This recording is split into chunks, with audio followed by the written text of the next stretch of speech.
Hi, I'm Katie from Whatever Katie Sews, and if you'd like to know what I've been making in June, then grab a cuppa and stick around.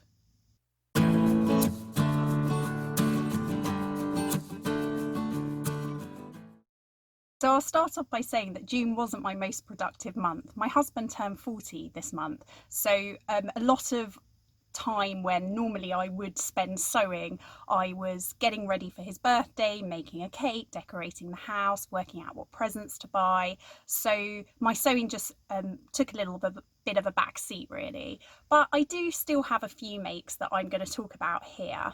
So my first one I made right at the end of May, beginning of June, and that was my Elliot Mac Transformer hoodie, the adult version.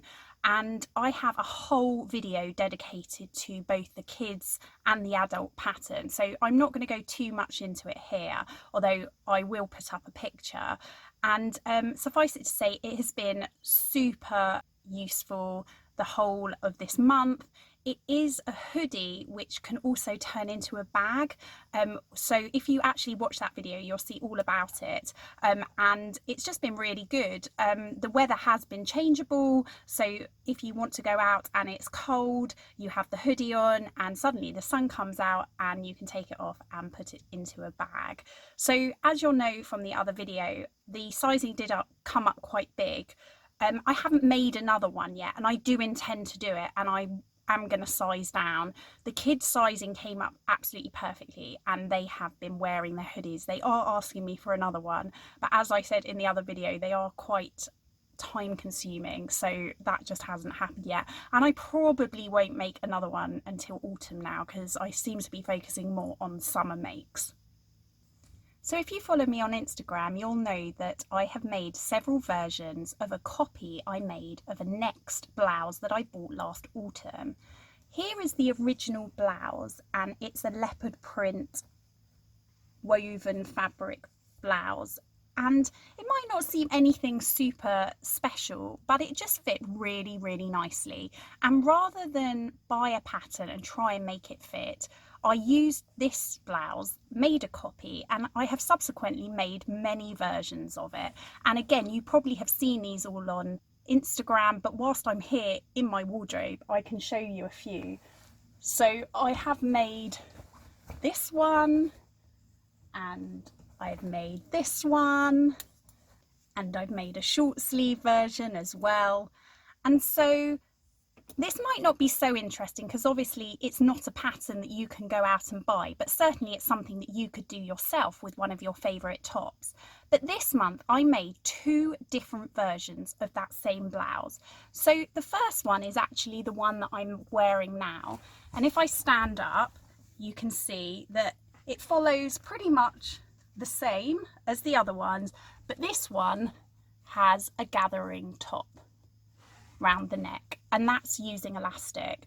And what I'm going to do is insert a little picture that I've drawn of how I did this, and apologies because drawing isn't my greatest skill, but hopefully you can see that what I did was I used the pattern and slashed it, made it wider so that the neckline could accommodate some elastic within it. So this is the first one I made. I also saw on Instagram someone wearing a really pretty top with tie shoulders, and I thought about looking for a pattern that was similar, but before I did that I thought that I would just try and make it from my favourite blouse pattern, and I have made it, and it's here, and I will also insert a picture. And I'm really glad that I didn't buy a pattern, because once I got it on, I'm just not sure that I like the ties at the top very much. I think they detract from the blouse, and I'm just not really sure about it. I absolutely love the fabric, and the fabric was a cotton lawn left over from the lining of my sky wrap, and I actually bought this back at the Knitting and Stitching show in October. I can't remember the stall. And I forgot to say as well that the fabric, this fabric again, I also bought for the lining of my sky wrap, and I never used it. And this was from the Textile Centre, and I bought that from the knitting and stitching show. And I loved it so much that I actually tried to get some more from them so that I can make us with long sleeves, and they had sold out of it, which is why it became a short sleeve one. So it was a really good idea to try this out first. I think I'll probably wear it. I'm going to see. And if I don't, then maybe I will pass it on to a friend or to a charity shop. It does look quite flattering. I'm just not 100% sure about it.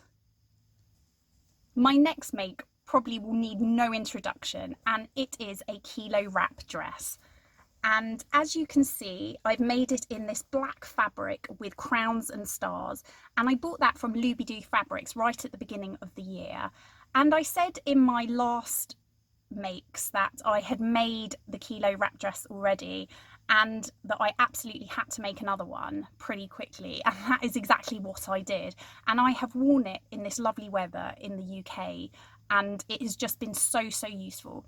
The differences on this one though are that I've put an armband on it, and I've also put a neckband on it, and that's just finished it off much better. I think it just looks a little bit more polished and less homemade. And I also didn't taper in the skirt like I did with the other one. So as you can see, it's actually a short version. I don't really wear long dresses, and although I keep thinking about making a long one to see what it would look like, it takes up such a lot of fabric that every time I think, oh no, I'm just going to make the short one. But last time I slightly tapered in the pattern, and this time I didn't. And what I did was I put the dress on my mannequin when I had finished it, and actually pinned the hem whilst it was on the mannequin so that I could straighten it up nicely. So I didn't try and straighten the bottom of it until it was actually made up. I didn't do that on the cutting board because I just wasn't sure. It's very difficult to tell if it's going to be straight, and that worked really well. And so I'm very pleased with this make altogether. So my final clothing make was a pair of shorts for my daughter. And I said in my planned makes video that my daughter had really grown since last summer and she desperately needed some shorts. And I always have a problem with shorts for her because she has quite a narrow waist, but she's tall, and I often find that the shorts slip down on her. So I was quite keen to make her some, and I made her this pattern, which is the Annalaine triple playtime shorts. I hope I've got that right. And they come, I assume that they're called the triple shorts because you can do 3 different versions, and I have chose the banded version. There's also a pleated and a ruffled version, but my eldest daughter doesn't like things to be too fussy, so I just went with the band, and they are really cool, and she likes them very much. And I've actually made another pair, but that was in July, so they will be in my July makes.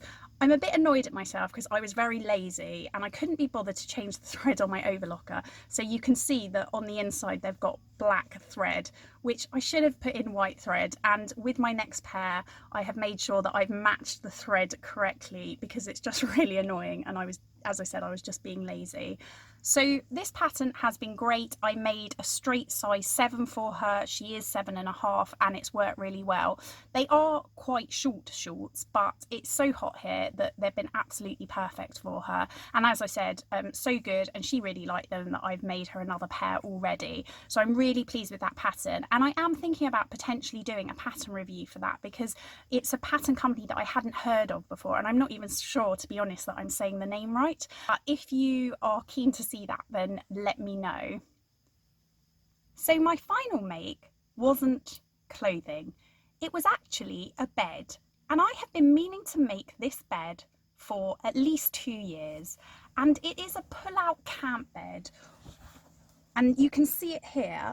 It's quite big, but I have actually made an entire video about it, and the video was shot in a slightly different way from the way I have done my other videos, in that it was a voiceover with music and lots of photos with words to tell you how I made this. And it has been so useful. I saw someone talk about it and I wanted to make one for my daughter just to lay on and chill out. And I also thought that it might be useful for when she goes camping, just to have something a bit more padded. So I finally got around to making it. I was in IKEA and I bought the pillows and the pillowcases and I made the whole thing up. And it's just so useful. And the whole thing would have come to under £20. And she has really used it every single day non-stop. She likes to lay on it and read her books, and I have just been so pleased with it. And I would love, if you end up making one after you look at the video, please tag me in it so that I can see what you've done with it. That is everything that I made in June, and I haven't been so prolific this month, but I think I still have made a fair few things. And actually, when I sat down to think about what I had made, it was more than I thought I had done. July has been a bit busier in terms of sewing already, and I hope that you join me for my next makes video and other videos that I will be making throughout the month. So thank you very much for watching, and please like and subscribe if you'd like to see more videos like this.